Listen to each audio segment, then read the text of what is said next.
everybody. I hope that you're having a really good day. I am redoing my coupon caddy. And boy, my coupon caddy takes a real beating. I'm a big frugalista. I'm a big couponer, and each week or a couple times a week, there's a market here that does double coupons, so they double the $1 coupons, which is awesome.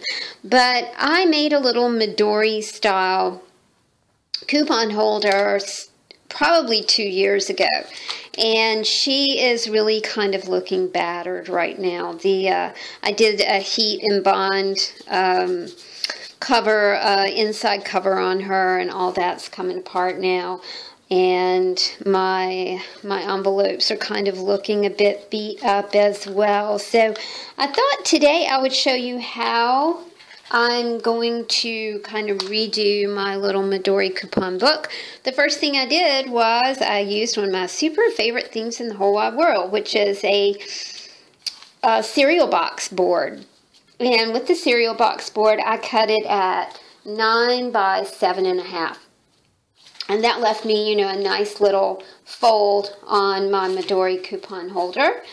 When you do this, you aren't going to crease this right here, okay? So you leave this, leave a rounded edge here.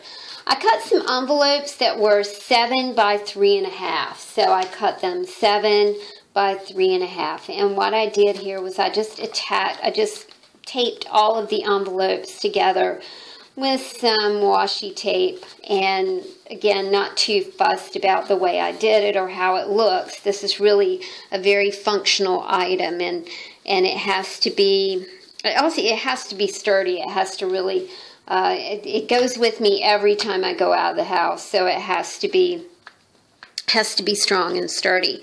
All right, so I cut a 9 by 7.5 piece of cardboard out of a cornflakes box, and then on the side, the outside panel of it, I did some of my drop painting. And if you want to see how I do drop painting, then I'll link that video in an iCard to this video. Okay, so we've got this, and I also, guys, after I finished painting this, I did some varnish on it. I just had a little bit of, like, Craft Smart varnish, and I don't know how well that's going to stand up to the licking that my little coupon book takes. All right, so we have that much done. The next thing that I need to do is punch holes here, and then that way I can loop my stretchy string through. So we're going to poke some holes. We go, we're centering this up, and then we're going to poke a hole here. We come a 1/2 inch from the bottom and poke a hole, and then another 1/2 inch and poke another hole. We do that at the top and the bottom. Now, when I poke my holes, I like to flip my little, hold on a second and I'll show you. I like to flip my little coupon book this way and go back through my holes so they don't have a ragged edge on the end. I save a lot of money couponing. I'm sure that's just not for everybody, but I'm a freelancer, and so is my fellow. So we, it's one of those things where you never know from month to month how much you're going to make. So we're very frugal about everything here, and we've always been super frugal. We're creative types, so that means that you just don't have a lot of stability or you're kind of living life with no net. It kind of makes it adventurous and scary all at the same time. The next thing I want to do is I want to run some stretchy string through these holes. And this will be the binding for my little coupon book. You can use, I used envelopes that I had upstairs that a friend of mine gave me a ton of colored envelopes. So that's why I use these envelopes. You can use, you can use junk mail envelopes if you want, and that would probably do great. And you can vary the sizes here. You don't have to make it exactly this size. I've made them bigger, I've made them smaller. The one over there is made from a piece of scrap leather that a friend of mine gave me, so you can make them with scrap leather. I would caution you about the whole heat and bond thing, trying to put scrapbook paper inside, you know, using that heat and bond, because it just does really take a licking. I mean, yours might not, but boy, mine does. All right, so okay, now this is what that looks like. There's a loop right there, right? Okay, and then we're going to put this side of the string through here. This is a little bit tricky. And then this side through here. I kind of did like the way that this turned out. You know, the colors in it I thought were really cool. This is going to be a little too fuzzy on the end for me to get that through there. And there we go. Okay, so that's what it looks like on this side. Now, to get your Midori kind of fitted snug, you'll want to just stretch your string over like this, just to make sure you're going to get it snug. Boy, I hope I left myself enough room here. Okay, whew, I did. And then I'll tie this like that.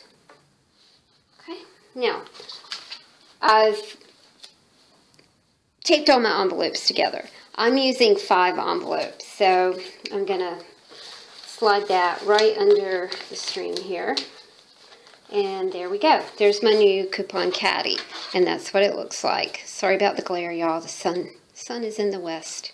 So that's what it looks like. I also really do like to keep a notebook in my coupon caddy. So I have a little Midori style notebook. So I'm going to take off a bit of string and just kind of measure it real quick to make sure that I have enough. And then I'll show you how to put in your little notebook. I'm going to tie this here like that. And you can tie in other notebooks if you want. You know, you can tie in. I keep all kinds of things in my coupon caddy. I keep lists of I keep a vacuum cleaner upstairs. I keep a vacuum cleaner downstairs. So I have a list of the different kind of bags that those vacuums require. I have, I'll show you real quick. I have, oh, they look so terrible. I have a pen in here, of course. I have a small, like, sticky note pad. You can see, I mean, we're just coming apart here. So I have coupons. I have things that I usually pick up at the dollar store. I have the size of my furnace filters, the blinds in my house, the dimensions of the floors. I have a sewing machine upstairs, and that's everything to do with the sewing machine. I have my printer, my Bulova watch battery. I have a little Christmas list here. So at any time, I've kind of got all I need right here. And then I've got my my coupons. You know, they're basically the way that the market is laid out is how I use my coupons. And then I have an envelope of coupons that double, and some fast food coupons, which I never use. We just don't go to fast food places. But, you know, I figure if you're out and about, you might as well have them. All right, guys. There is my new coupon. Big improvement. I do like her. I think she's pretty. She turned out pretty good. I'd love to know if you guys have taken on the coupon challenge or coupon caddy.